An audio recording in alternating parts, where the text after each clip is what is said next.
about creating Arabic workshops at my community center, I didn't realize how much I would learn myself.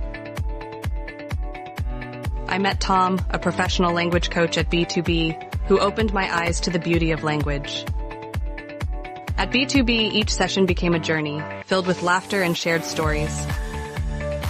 In B2B language workshop sessions, I watched as he transformed from a curious beginner to someone who could express himself in a new language. Our connection grew, and I found confidence in my own skills.